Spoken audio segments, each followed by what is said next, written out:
수강생 여러분 안녕하세요. 이번 시간은 개발의 기원과 의미에 대해 살펴보겠습니다. 근대화, 세계화, 그리고 신자유주의라는 개념은 개발의 방향으로 알려졌습니다. 그렇지만 이런 개념들은 개발 정책에 있어 근본적인 의문과 비판도 유발하고 있습니다. 개발이라는 문제와 관련한 새로운 의견과 개념에 대한 고민을 계속하면서 대안 개념으로 탈개발 이론이 제시되고 있습니다. 개발 개념의 시작은 언제일까요?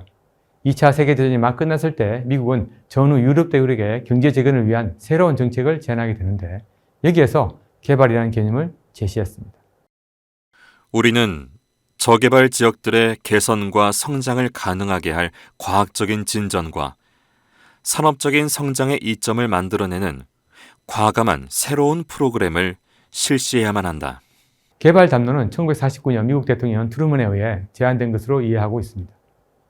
그는 이른바 저개발이라는 개념을 개발했는데 이 개념은 경제적 성장, 산업화, 그리고 삶의 질과 관련이 있습니다. 그리고 그 저개발 상태라는 개념은 역설적으로 전후 복구와 탈식민지를 위한 방향으로 정착되었습니다. 트루먼의 연설을 계기로 세상은 이른바 저개발된 상태와 풍요로운 지역으로 양분하게 된 것입니다. 저개발이라는 상태는 국가의 경제적 상황에서 기인하는 가난과 질병이라고 하는 끔찍한 상황과 관련하여 상정되고 규정되었습니다. 이런 배경에 따라 개발 이론은 한 국가의 목적이자 경제 정책을 위한 정책의 근간에서 출발했습니다. 이러한 경제적 상황과 저개발이라는 개념에 바탕한 개발의 개념에 대한 비판이 있었습니다. 에스코바는 기존의 개발에 대한 생각과 개념은 1950년대와 1960년대 자유주의적 개념을 바탕으로 형성한 근대화 이론과 연결된다고 규정했습니다. 근대화 이론 주창자들은 신생 독립국들에게 선진국의 산업화 모델을 도입할 것을 권장했으며 그리고 궁극적으로 세계 시장 경제에 편입될 것을 제안했다는 것입니다. 그러나 국제개발의 현장에서는 상호 이익이 실현되지 못한 것이 현실이고 사실이라고 지적했습니다. 이런 배경에서 에스코바 등은 기존의 개발 이론에 대한 새로운 접근 필요성을 강조했습니다. 이와 같은 문제 제기에는 종속 이론을 둘러싼 논쟁의 영향이 작용하기도 했습니다. 저개발 상태 혹은 이른바 개발도상국에 있어 근대화와 산업화로 정의하고 있는 개발 달성에는 한계가 있다는 주장입니다. 또한 개발도상국들은 자력에 의해서 경제적 성장을 이루어갈 수 없다는 것입니다. 여기에는 이들 국가의 산업구조가 선진국의 산업구조에 종속되어 있었던 현실이 이유로 분석되었습니다. 이러한 모순적인 구조에 대한 설명이 종속이론이었습니다. 이에 대한 설명으로 프레비시는 중심과 주변의 틀로 묘사하기도 하고 프랭크는 발전된 도도심과 저개발 위성도시라는 개념으로 소개했습니다.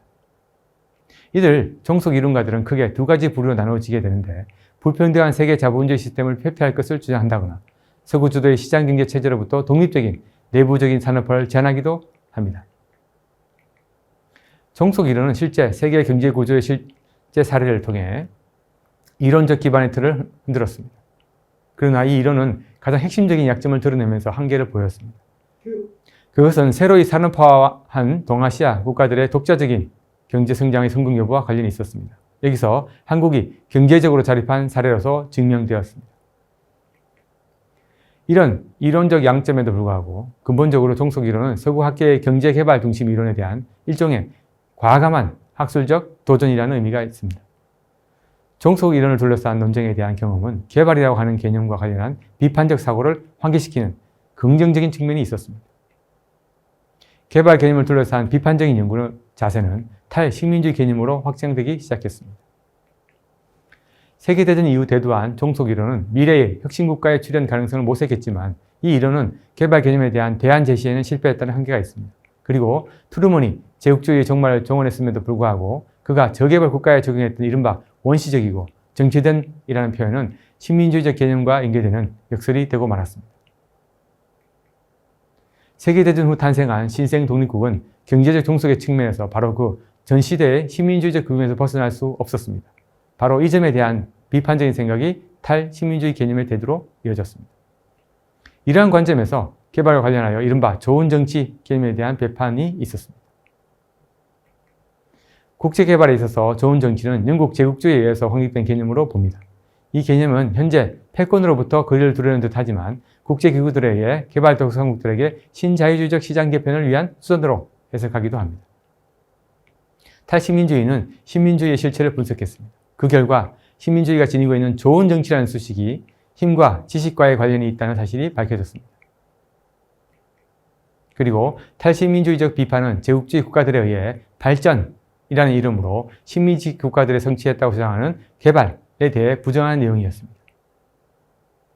이와 같은 비판적인 시각에서 현재의 개발은 패권에 바탕한 정책으로 설명되며, 이러한 패권에 바탕한 정책은 곧 서구가 식민지격에 해당하는 국가들에게 투여했던 개발 프로그램이 됩니다.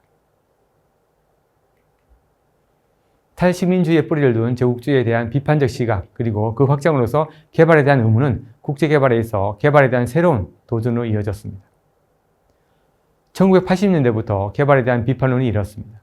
이에 따라 힘의 역학관계에 대한 인식과 사회적 다양성의 전례에 대한 관심이 일었습니다. 그래서 탈식민주의에 이어 후기구조주의가 대두했습니다.